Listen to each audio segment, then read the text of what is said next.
Narration के बारे में आप क्या जानती हैं, बताइए। Let's start narration today.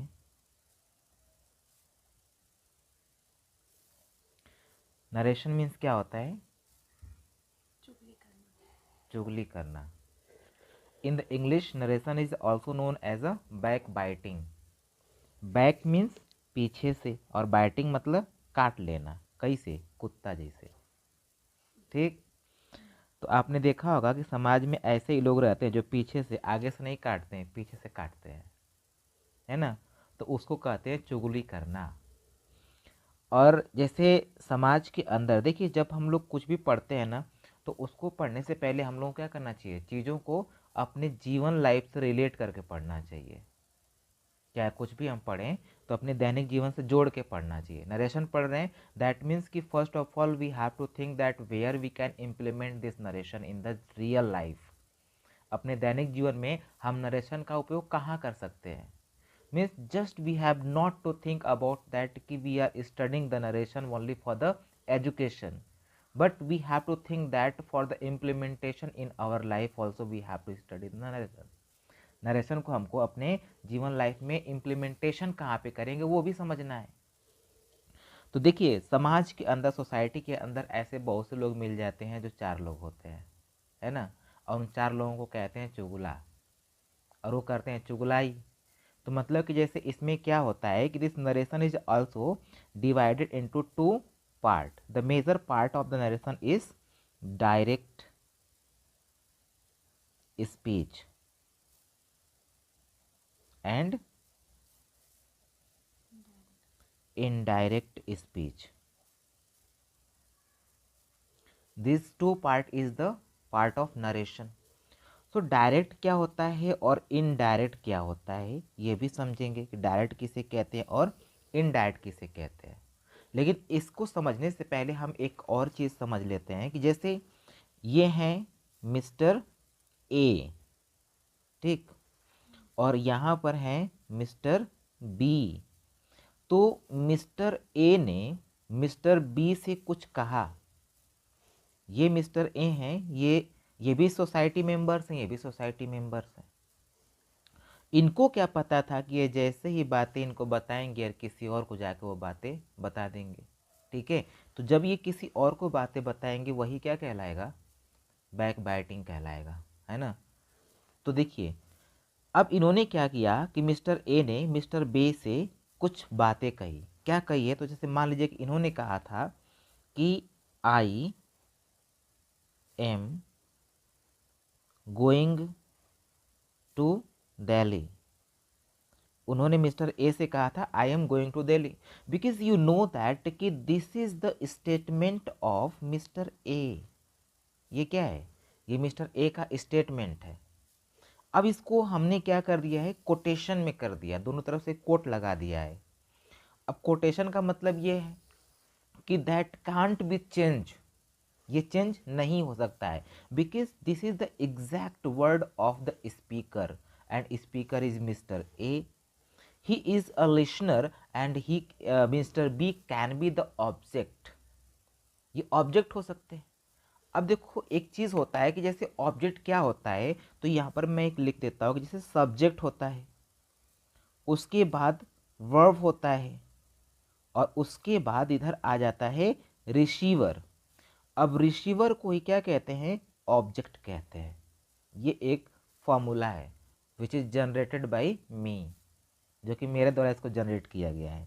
तो receiver is a object because this action which is performed by this subject, and जो एक्शन किया जा रहा है इसको रिसीव कौन कर रहा है? तो ये रिसीव कर रहे हैं, है ना? तो इनको कहेंगे ऑब्जेक्ट। अब इन्होंने एक्शन किया था, मिस्टर ए ने कुछ एक्शन किया, अब इस एक्शन को रिसीव कौन किया है? Mister B. तो मिस्टर बी क्या हो गए? ऑब्जेक्ट हो गए। बहुत ही ध्यान से समझिएगा, टर्म्स एंड कंडीशन इसमें बहुत है।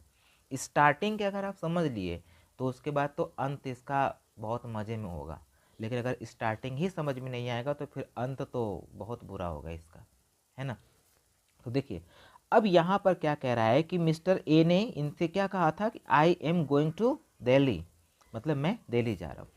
अब देखिए, जब मिस्टर ए आगे बढ़े और इनको मिल गए यहाँ पर मिस्टर सी। अब मिस्टर सी मिले, तो अब तो भाई बात यहाँ पर थी कि मिस्टर ए ने जब इनको बताया तो इनका फूलने लगा पेट, है ना। और जब इनका पेट फूला तो अब जब तक ये किसी के सामने उगलेंगे नहीं तब तक वो पचकेगा नहीं। ठीक, तो अब ये क्या करेंगे, ये इनको दौड़े दौड़े गए अपना पेट पचकाने के लिए, मिस्टर सी को सारी बातें उगल देंगे। अब यहाँ पर एक प्रॉब्लम होगा कि अगर मिस्टर ए ने इसमें कोई भी परिवर्तन कर सॉरी मिस्टर बी ने अगर इसके अंदर कोई भी परिवर्तन कर देते हैं तो वो इनडायरेक्ट बन जाएगा। लेकिन अगर मिस्टर बी ने इसके अंदर कुछ भी परिवर्तन नहीं करेंगे तो वो डायरेक्ट ही रहेगा। जैसे मान लीजिए अब दो चीज़ें, दो स्टेटमेंट है। मिस्टर ए ने मिस्टर सी से कहा क्या कि I am going to Delhi. तो ये बताइए कि इसके अंदर कोई परिवर्तन हुआ है? इस वाले स्टेटमेंट में कोई परिवर्तन हुआ? नहीं, कोई परिवर्तन नहीं हुआ। तो इसे क्या कहेंगे? इसे हम लोग कहेंगे कि this is the direct statement. ये डायरेक्ट स्टेटमेंट है। समझ में आ रहा है? अब डायरेक्ट स्टेटमेंट का मतलब कि as it is this statement has been used which was said by the mister A. जो कि मिस्टर ए ने कहा था वो एज इट इज वैसे ही रख दिया गया है। तो आपने देखा इसको कि जब हम लोग क्या करते हैं कि उस स्टेटमेंट में कोई चेंजिंग नहीं करते हैं तो वो स्टेटमेंट कैसा स्टेटमेंट होता है? डायरेक्ट स्टेटमेंट होता है। ठीक, लेकिन अब यहाँ पर इमेजिन करने वाली बात ये है कि सपोज दैट कि जो मिस्टर ए मिस्टर बी से जब मिले थे एज अ इमेजिनेशन, तो इस समय मान लीजिए कि 1 AM हो रहा था। AM में कौन मिलता है, सॉरी PM हो रहा था, है ना। तो 1 PM हो रहा था। ठीक, मिस्टर ए जब मिस्टर बी से बात कर रहे थे तो टाइम क्या था? 1 PM का टाइम था, राइट। अब मिस्टर बी जब मिस्टर सी से मिले होंगे तो सपोज दैट कि यहाँ पर 3 PM हो गया होगा, मतलब 2 hours later miss this mister B meet to mister C after 2 hours at a 3 PM। अब यहाँ पर क्या हो रहा है कि जब ये 3 PM पे मिल रहे हैं तो 1 PM तो पास्ट हो गया ना। तो अब यहाँ पर जब ये मिलेंगे तो इनको ये कहना चाहिए था कि मिस्टर ए कह रहे थे ना कि वो दिल्ली जा रहे थे होना चाहिए था। अभी यहाँ पर क्या था? जा रहे हैं। ये तो एम का मतलब है हो गया, तो यहाँ पर तो कोई स्टेटमेंट में चेंज हुआ ही नहीं है। तो जब स्टेटमेंट में चेंज नहीं हो रहा है तो ये क्या हो गया? ये as it is statement has been taken, है ना, the statement of mister A the speaker. समझ में आया? अब नेक्स्ट जब ये क्या करेंगे, जब इनको बताएंगे तो जरूरी नहीं है कि वो बातें एकदम से रट के बैठे होंगे। दैट मीन्स कि they can express all the same things which was said bye mister A.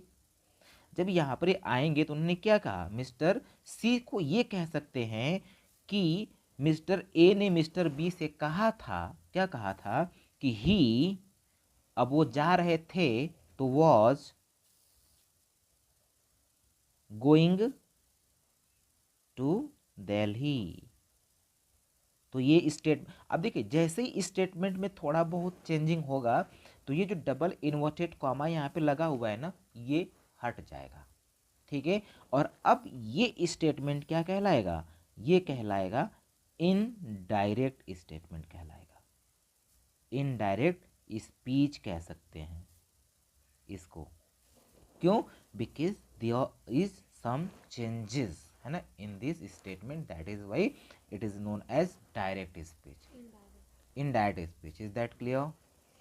Okay, so now we have to know about the features, about the part of the direct speech कि उसके क्या क्या part होते हैं, तो उसको समझते हैं। आइए, तो आइए देखते हैं। यहाँ पर देखिए एक स्टेटमेंट राइट किया गया है। ओके, इस स्टेटमेंट में क्या है? ये डायरेक्ट स्पीच कहलाएगा।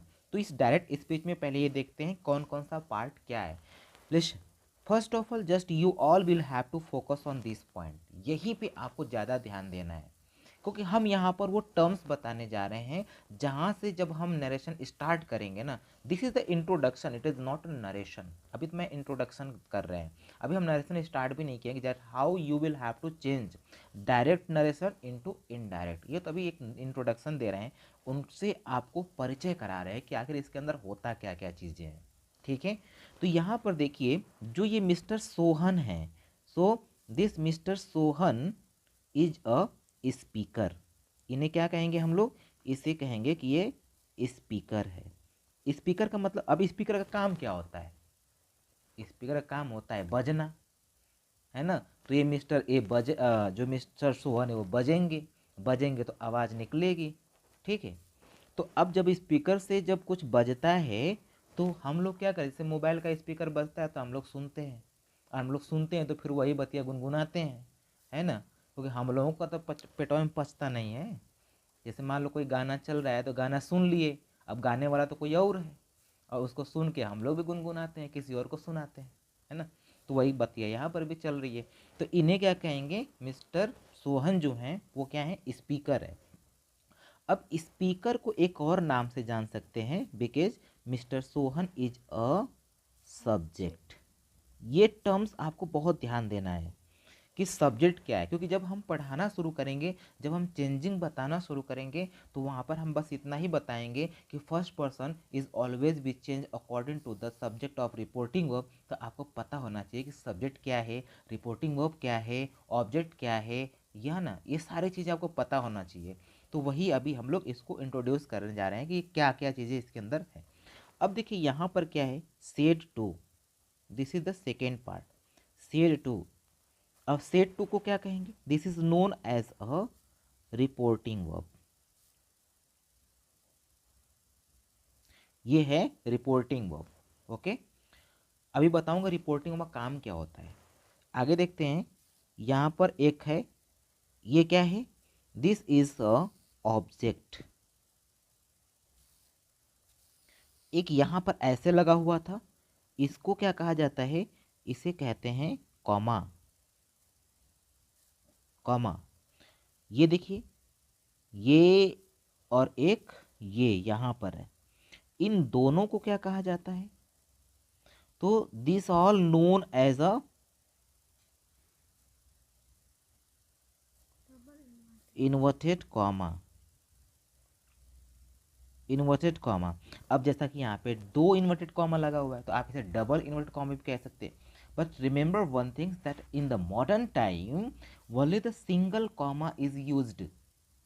अब किसी के पास टाइम नहीं है, every one is busy, because कि पढ़ाई के बाद तो रीलियो चलाओ के, है ना, है कि नहीं। तो उसके लिए भी टाइमिया बचाना पड़ेगा, तो एक कॉमा का टाइमिया बचाएंगे तभी तो रिलिया चलाएंगे, है ना। तो अब यहाँ पर क्या करना है कि आप देखें कि यहाँ से क्या करेंगे कि अब जहाँ पर डबल इन्वर्टेड कॉमा यूज होता था, ये पुराने समय में होता था, लोगों के पास खूब टाइम था, बैठ के दो दो बेर लगाते थे। लेकिन अब क्या है कि यहाँ पर सिंगल इन्वर्टेड कॉमा का यूज होता है। तो यहाँ पर देखें, इसको कहेंगे इन्वर्टेड कॉमा, इसका भी बहुत बड़ा रोल होता है, बिकॉज कि जब ये इन्वर्टेड कॉमा यूज हुआ है तभी तो ये स्टेटमेंट डायरेक्ट में है। इन्वर्टेड कॉमा हटेगा तो स्टेटमेंट इनडायरेक्ट में चेंज हो जाएगा। यहाँ से लेकर के यहाँ तक के पार्ट को कहा जाता है reported speech, not reporting, reported speech. Okay, and now this one is known as full stop. ये क्या है, फुल स्टॉप, है ना। तो ये इतने इनके पार्ट हो गए, बिकॉज कि और direct narration can be divided in this part. इस पार्ट में एक डायरेक्ट नरेशन क्या होता है, बटा होता है। ठीक है, अब यहाँ पर हम एक चीज़ और भी समझेंगे, just you know about the speaker. अब speaker is also known as a subject. अब सब्जेक्ट क्या होता है, तो हमें नहीं लगता कि हमको यहाँ पर आके सब्जेक्ट पढ़ाना चाहिए, ऑब्जेक्ट क्या होता है ऑब्जेक्ट पढ़ाना चाहिए। आई थिंक कि if you started the study narration, that means कि grammar is also known about you very well, कि you have a knowledge of the tense. इसको पता है कि आपको टेंस आता है, समझ में आया। अब यहाँ पर प्रॉब्लम ये होती क्या, एक टेंस आता है जिसको, क्या वही इसको कर सकता है। तो don't worry, if I am here so what are you fear, है ना। क्योंकि आपको टेंस आए या न आए, अगर मैं यहाँ पर हूँ तो बिना टेंस के भी हम आपको नरेशन करके दिखाएंगे। जिस बच्चे को टेंस नहीं भी आता है ना, वो भी नरेशन में मास्टर बन जाएगा। टेंस आने की कोई आवश्यकता नहीं है, ठीक है। जैसे टेंस में कहा जाता है कि if the present indefinite has been given so the present indefinite also will be change into the past indefinite. तो अब यहाँ पर ये रिक्वायर्ड होता है कि प्रेजेंट क्या होता है तो पहले वो भी समझो, फिर पास्ट में क्या क्या क्या होता है, पास्ट में कैसे चेंज करेंगे, फिर उसको समझो।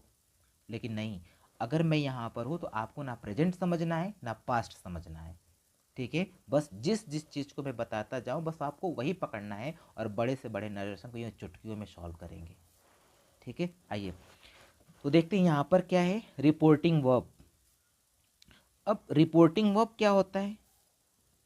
सो the reporting verb is also known as a introducing word. Introducing word, अब इंट्रोड्यूसिंग वर्ड क्यों कह रहा है इसको? Introducing word, why this is known as a introducing, because कि it is use to introduce about the reported speech. Reported speech जो है उसके बारे में कौन बताएगा? यही तो बताएगा कि रिपोर्टेड स्पीच क्या होता है, उसके बारे में कंप्लीट नॉलेज कौन देने वाला है? रिपोर्टिंग वर्ब देने वाला है। रिपोर्टिंग वर्ब बताएगा that who is the reported speech. समझ में आया कि रिपोर्टेड स्पीच क्या है, कौन है, कैसा है, वही बताता है कौन? Reporting verb. It's a very essential part of the narration. अब यहाँ पर देखो एक टर्म यहाँ पर लिखा गया है रिपोर्टेड स्पीच, ये क्या होता है? तो हम इसको कह सकते हैं कि reported speech is a exact word. क्या है ये? एग्जैक्ट वर्ड्स ऑफ स्पीकर, ठीक है। एग्जैक्ट वर्ड्स ऑफ स्पीकर, समझ में आया? जो रिपोर्टेड स्पीच है वो क्या होता है? स्पीकर के द्वारा कही गई बात जो एग्जैक्ट उसी के शब्दों में रखी गई होती है। नेक्स्ट इसको हम कह सकते हैं कि which are given within inverted commas, जो कि कहाँ पे होता है? इन्वर्टेड कॉमास में होता है। सॉरी। तो यहाँ पर देखें, हम लोग को कोई भी चीज़ों का डेफिनेशन लर्न करने की आवश्यकता नहीं है, ओनली ट्राई टू अंडरस्टैंड, है ना। समझने की कोशिश करिए बस कि चीज़ें क्या है। Just you will not have to learn the things, क्योंकि रटी हुई चीज़ें ज़्यादा दिन तक नहीं रहती हैं। समझ में आया? समझ लेंगे आप तो ये काफ़ी टाइम तक रहेगा, है ना, मीन्स लाइफ टाइम तक होगा। अब जैसे यहाँ पे मैंने 2 पॉइंट बताया कि रिपोर्टेड स्पीच क्या होता है, just you have to focus only the exact word of the speaker. जो ये मिस्टर स्पीकर हैं इनके द्वारा कही गई एग्जैक्ट बातें is known as a reported speech. और दूसरी बात कि अगर ये रिपोर्टेड स्पीच है तो ध्यान दीजिए कि वो डबल इन्वर्टेड कॉमा के अंदर होगा, बाहर नहीं हो सकता है, ये डबल इन्वर्टेड कॉमा के अंदर होगा। समझ में आया? सो यहाँ पर आपने क्या क्या सीखा? पहली बात कि सब्जेक्ट के बारे में सीख लिया, सब्जेक्ट क्या होता है, ये रिपोर्टिंग वर्ब क्या होता है, ये क्या है, ये ऑब्जेक्ट है। हम ये कह सकते हैं कि this is the subject of reporting verb, this is the object of reporting verb. अब जो यहाँ पे प्रोनाउंस आएंगे ना, ये सारे प्रोनाउंस इसी के अकॉर्डिंग चेंज होंगे। Some pronouns will change according to the subject of reporting verb and some pronoun will change according to the sub object of reporting verb. But I promise you कि आपको ज़्यादा tension लेने की आवश्यकता नहीं है। क्यों? क्योंकि just I will tell you, मैं बताऊंगा कि कितने ऐसे प्रोनाउंस होते हैं जो चेंज होते हैं। तो बस जो चेंज होता है हमको वही तो पकड़ना है, जो नहीं चेंज होता है, जिसके ऊपर कोई फर्क ही नहीं पड़ता है, उसके ऊपर ध्यान देने की आवश्यकता ही नहीं है, उसको तो हम छोड़ ही देंगे। Okay, so this is the introduction about the narration. अब यहाँ से शुरू होगी हमारी जर्नी, ठीक है, पूरी यात्रा हम लोग यहाँ से शुरू करेंगे। तो आइए हमने आपको अगर एक सेंटेंस दे ही दिया है तो इसको हम कन्वर्ट करके भी दिखाते हैं कि किस प्रकार से ये कन्वर्ट होगा, है ना, किस में, इनडायरेक्ट नरेशन में। ठीक, तो देखिए कैसे करते हैं। अभी बस हो जाएगा, आपको ये नहीं समझना है कि ये कैसे हो गया वो कैसे हो गया, बस I am going to tell you about the changes, या फिर इसको हम लोग चेंज करके देखेंगे क्या है। देखिए, इनडायरेक्ट नरेशन, अब सोहन है तो सोहन को हम कुछ करेंगे ही नहीं। ठीक, सेड टू, तो सेड टू को क्या करेंगे, टोल्ड में कर देंगे, टोल्ड मी, इसमें कोई परिवर्तन नहीं होगा। यहां से कॉमा और यहां से हटेगा, दैट लगेगा यहां पर, दैट। राम, ये तो नाउन है तो इसमें कोई चेंजिंग ही नहीं होगा, तो राम का राम ही रहेगा। इज को हम लोग वॉज में कर देंगे, और वेटिंग को कुछ करेंगे नहीं, सॉरी राइटिंग को कुछ करेंगे नहीं। और अ बुक, बुक तो नाउन है, इसमें कोई परिवर्तन होगा नहीं, और फिर लास्ट में लगेगा फुल स्टॉप। तो ये बना आपका इनडायरेक्ट नरेशन। ठीक है, indirect or the narration speech is a very important part for the any areas. आप किसी भी एरिया में जाना चाहते हैं, लाइक एसएससी, बैंकिंग, रेलवे, है ना, या फिर आईएएस, पीसीएस, कुछ भी करना चाहते हो, नरेशन बहुत ही इंपॉर्टेंट होता है। ओके, तो आज के लिए इतना। Okay,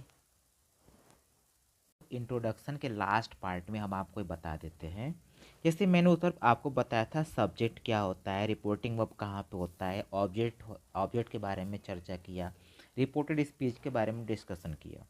so my dear friend, just I am going to make you understand about the subject, it is the first term of the narration, right. यहीं से तो शुरुआत होता है नरेशन का। तो सब्जेक्ट क्या होता है, subject is a doer word, doer that means the person which is, means the person who is doing something, who is acting on the things, जो किसी चीज़ पे एक्ट कर रहा है, जो कोई काम कर रहा है, उसे हम क्या कहेंगे, सब्जेक्ट कहेंगे। या दूसरी चीज़ हम उसको ऐसे समझ सकते हैं कि वी टॉक अबाउट, मतलब कि हम किसी चीज़ की बातें कर रहे हैं, किसी चीज़ के बारे में बात कर रहे हैं। एज फॉर एग्जाम्पल कि जैसे हम अभी इस टाइम पे किसकी बात कर रहे हैं, इंग्लिश की बात कर रहे हैं। अभी हम किस पे काम कर रहे हैं, इंग्लिश लैंग्वेज पे काम कर रहे हैं, हम नरेशन पे काम कर रहे हैं, और हमसे आप सभी लोग क्या कर रहे हो, सीख रहे हो, because I am teaching you all. So तो आप लोग क्या हो गए, आप हो गए ऑब्जेक्ट। क्यों, क्योंकि जो मेरा एक्शन है ना उसको आप रिसीव कर रहे हो, लेकिन हम जिस चीज़ की बातें कर रहे हैं ना, जिसके बारे में बात कर रहे हैं ना, वो हमारा क्या हो जाएगा, सब्जेक्ट हो जाएगा। अब जैसे यहाँ पर हम ये कह रहे हैं कि जैसे सपोज कि यहाँ पर हम ये बताते हैं कि this boy is a good boy, तो हम किसकी बात कर रहे हैं, दिस बॉय की। तो दिस बॉय क्या हो गया, उसका सब्जेक्ट हो गया। Why, because we people are talking about this boy. आइए नेक्स्ट देखते हैं, रिपोर्टिंग वर्ब क्या होता है। तो रिपोर्टिंग, जैसे कि मैंने आपको पीछे बताया था, इंट्रोड्यूसिंग या इंट्रोड्यूसिंग वर्ड्स, ऐसा रिपोर्टिंग वर्ब को क्या कहते हैं, इंट्रोड्यूसिंग वर्ड कहते हैं। ये क्या करता है, इंट्रोड्यूस करता है, किसके बारे में इंट्रोड्यूस करता है, रिपोर्टेड स्पीच के बारे में इंट्रोड्यूस करता है, उसे क्या कहते हैं, इंट्रोड्यूसिंग वर्ड कहते हैं, उसे रिपोर्टिंग वर्ब कहते हैं। अब रिपोर्टिंग वर्ब के बाद क्या आता है, ऑब्जेक्ट आता है। ऑब्जेक्ट दो टाइप्स के होते हैं, may be direct object, may be indirect object. हो सकता है डायरेक्ट ऑब्जेक्ट हो या हो सकता है इनडायरेक्ट ऑब्जेक्ट हो। डायरेक्ट ऑब्जेक्ट को नॉन लिविंग थिंग्स कहते हैं, इनडायरेक्ट ऑब्जेक्ट को लिविंग थिंग्स कहते हैं। अब यहाँ पर लिखा हुआ है way to find, that means suppose कि if you don't know that which is the direct object or the which is the indirect object, तो कैसे आप फाइंड करोगे इसको। तो यहाँ पर फाइंड करने के दो तरीके हैं, कैसे कि use what, this is the question word. आपको कोई सेंटेंस मिलता है ना, जैसे मान लीजिए कि मैं एक सेंटेंस देता हूँ कि मैं आपको इंग्लिश पढ़ा रहा हूँ, तो सेंटेंस को ध्यान सुनिए, मैं लिखूंगा नहीं, इसको आप ध्यान सुन लीजिए कि मैं आपको इंग्लिश पढ़ा रहा हूँ। अब हमको ये कहना है कि इसके अंदर ऑब्जेक्ट क्या है, तो जब आपको समझ में नहीं आ रहा होगा ऑब्जेक्ट क्या है, तो आप उसमें लगाइए व्हाट, और व्हाट से देखिए क्या आंसर मिलता है। तो पूछिए मैं आपको इंग्लिश पढ़ा रहा हूँ, आप पूछिए मैं आपको क्या पढ़ा रहा हूँ, तो आंसर मिलेगा इंग्लिश। और इंग्लिश कैसा ऑब्जेक्ट है, नॉन लिविंग, क्योंकि उसके अंदर लाइफ नहीं है, तो इसे हम क्या कहेंगे, डायरेक्ट ऑब्जेक्ट कहेंगे। ओके, अब नेक्स्ट है इनडायरेक्ट ऑब्जेक्ट, और इनडायरेक्ट ऑब्जेक्ट का मतलब क्या होता है, लिविंग थिंग्स, राइट। अब लिविंग थिंग्स को आप प्राप्त करने के लिए क्या करेंगे, होम लगाएंगे। जैसे मैंने बोला था कि मैं आपको इंग्लिश पढ़ा रहा हूँ, तो मैं इंग्लिश किसको पढ़ा रहा हूँ, है ना, तो वहाँ पर क्या करेंगे हम, होम लगाएंगे। तो होम लगाएंगे तो क्या मिलेगा कि आपको, और आप लोग क्या हो गए, हमारे ऑब्जेक्ट हो गए। लेकिन आप तो जिंदा हो, तो अगर जिंदा हो तो उसको कहेंगे लिविंग ऑब्जेक्ट। क्लियर। आइए लास्ट में देखते हैं रिपोर्टेड स्पीच क्या होता है। तो मैंने जैसे दोस्तों आपको बताया था कि रिपोर्टेड स्पीच जो होता है वो एग्जैक्ट वर्ड्स होता है, किसका होता है, स्पीकर का होता है, सब्जेक्ट का होता है, जो उस सेंटेंस का, जो उस डायरेक्ट स्पीच का जो सब्जेक्ट होता है उसके द्वारा कही गई बात होती है, उसको हम as is it is inverted comma के अंदर रख देते हैं, उसे ही हम क्या कहते हैं, रिपोर्टेड स्पीच कहते हैं। ठीक है, जो कि हमेशा ही इन्वर्टेड कॉमा में ही रहता है। ठीक, तो आई थिंक, आई होप कि आप सभी को बातें समझ में आ गई होंगी। तो आज का ये मेरा सेशन रहा केवल इंट्रोडक्शन। कल से हम आपको फुल नरेशन को डायरेक्ट से इनडायरेक्ट में चेंज करना सिखाएंगे, that how we can change direct to indirect narration. So thank you for watching my video.